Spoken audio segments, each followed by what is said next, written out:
Well, good morning. It is another fine Saturday. It is rainy, it is cold, and it is windy. Dan and I are back at the spot we hit last week, which coughed up the copper spill for me and the GW buttons for him.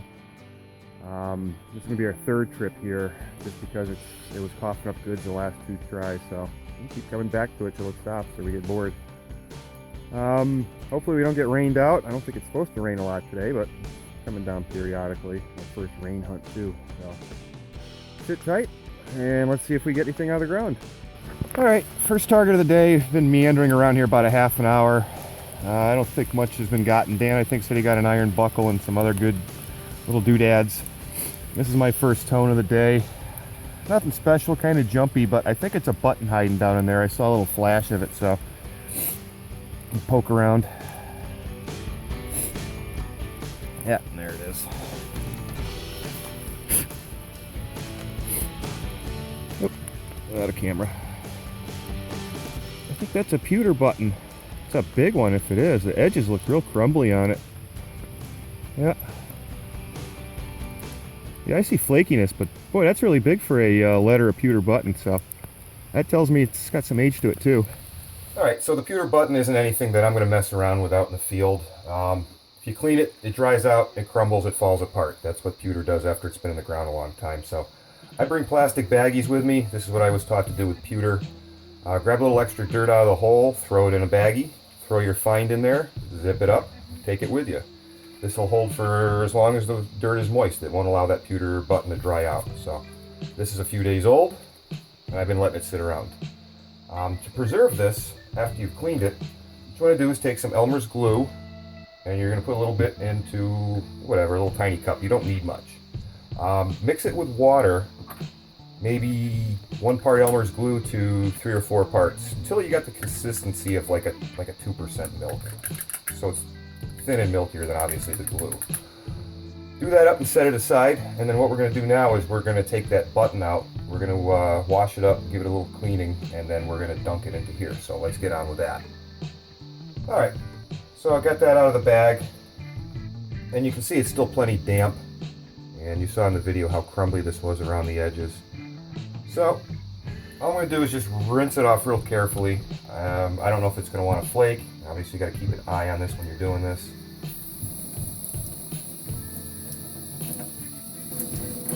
I want to try and get a little of that color back if I can.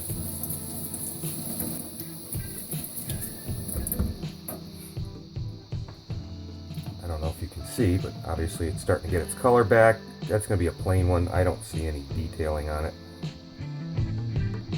Pretty scratchy. There's some dirt on it. I'm going to work on this a little longer and see if I can get the rest of this, more of this crud off of here. It's a very dangerous game you're playing with these.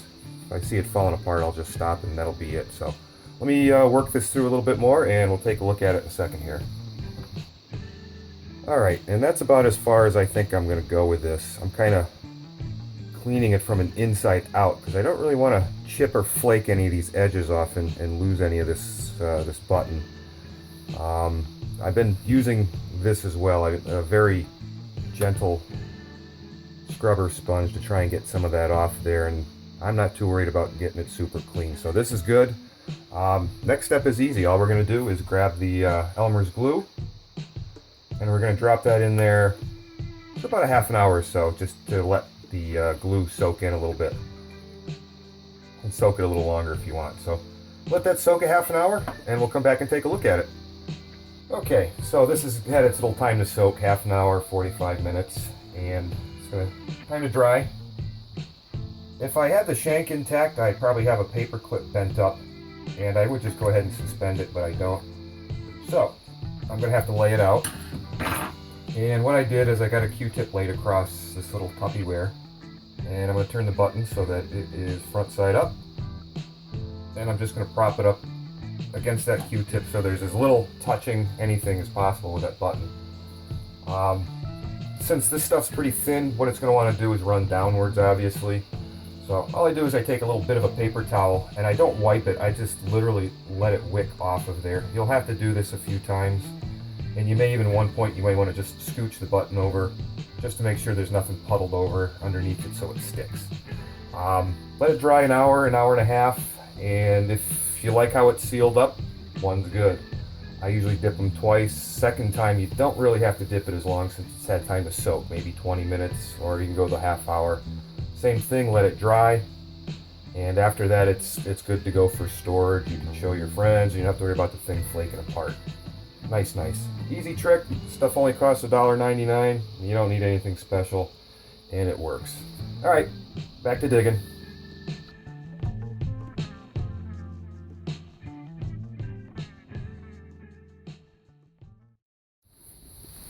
Well, second target of the day, no big miracle here. Just a little iron buckle.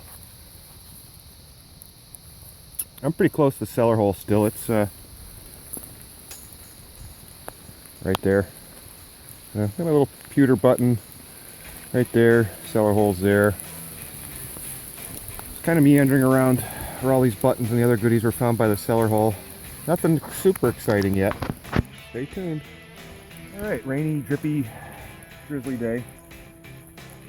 I'm still poking around the cellar hole over there, and I got myself a nice repeatable mid-50s cone. I'm looking at Dan over there. And looks like I got myself a dandy button. Let's take a look. And there she is. 4 inches down, mid-50s, 54s. Can't tell if it's got a design on it or not. My record, I haven't got any dandies with designs on them, so this one won't either.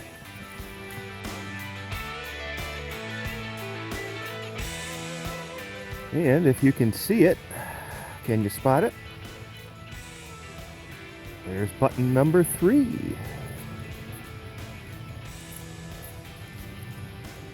I think it's a button. If it's a button, there's no shank on it. Pretty thin, very light. Should be a button. Rang up like a button. Let's go look at it. Yeah, that was just a plain button with a shank broken off clean. As you can see the hole there. And this big guy here, I actually had to move him.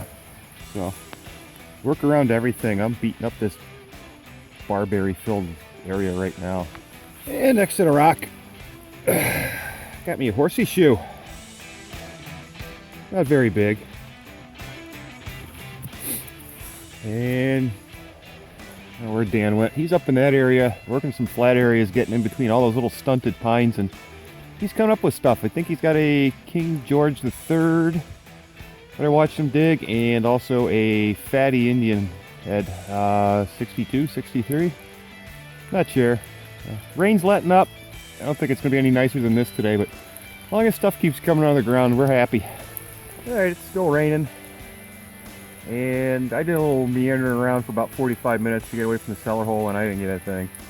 Walked back into the cellar hole, and bam! Low 50s. I think I got a button. Let's look.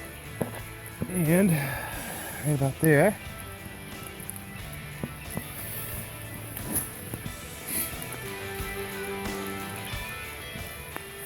Little plain button.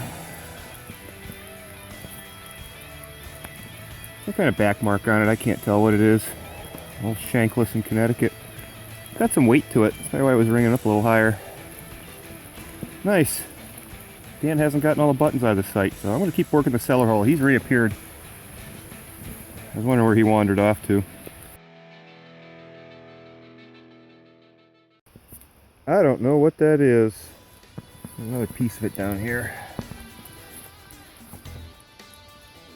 Piece of a gasket, a little shaker top. I don't know what that is. Talc powder? I don't know what that is. Lid for talcum, maybe? Alright, I didn't actually get this last one dug on film. I actually had to get it out of the cellar hole, right on the lip. And I let it dry out and I cleaned it up a little bit and showed it to Dan because I didn't have a clue on what this was. And he claims this might be a clip off of an early clog. Real low VDI right around the cellar hole. Interesting piece. I like the design on it. Dan also got a 4-coin spill out of here, 4 large cents. I didn't get it live. I got to watch him dig the last 2 out of the hole. That we'll definitely take a look at in the roundup.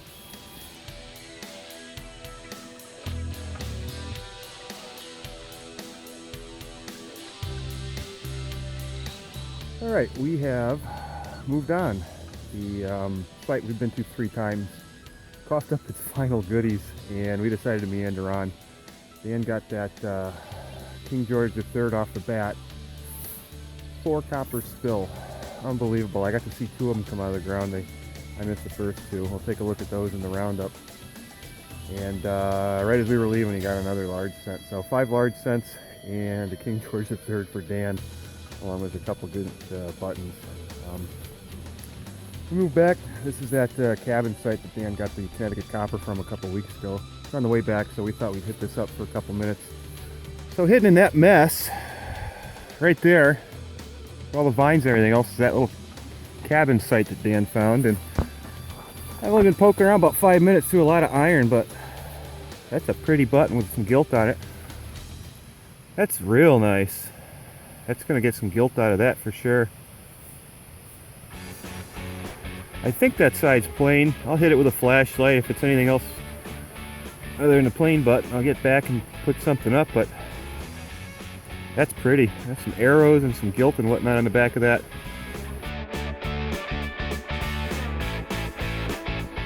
Well, we're still working up on this cabin site here. You can see it loaded up in the barberry, and all I've been digging mostly is junk. This was a dump site for somebody as well, but finally got a little signal here, and I think Dan dug one of these last week. Interesting little piece. I don't know what it went off of. I thought he said it might have been something off of a tack or maybe a saddle piece. I'm not sure. I'll show it to him when I get over there, because I know he dug one of these, but I think it was missing the post like this one was. Alright guys, day is done, and here's the wrap up for today. No coins for me, but I got 6 buttons. That's a nice big pewter one. The Dandy actually does have a little pattern on it. Got a couple plain buttons. That one's got a little gold gilt on it. And there's that little piece that sandal clip perhaps. Dan, on the other hand, did pretty well. Did pretty well. Beautiful button. That's going to clean up. Can't wait to see that. Started out the day with his King George. 4 copper spill. 1 more copper to follow up. And, he's got a nice fatty Indian head over here. And another handful of buttons there. And of course, got to show off the GW from last week as well. Congratulations, Dan. Thank you very much. 6 coppers one day. 9 coppers out of that hole in 2 trips. Yeah, that's a good ratio there. That's beautiful. So, awesome. We had another good day out in the woods.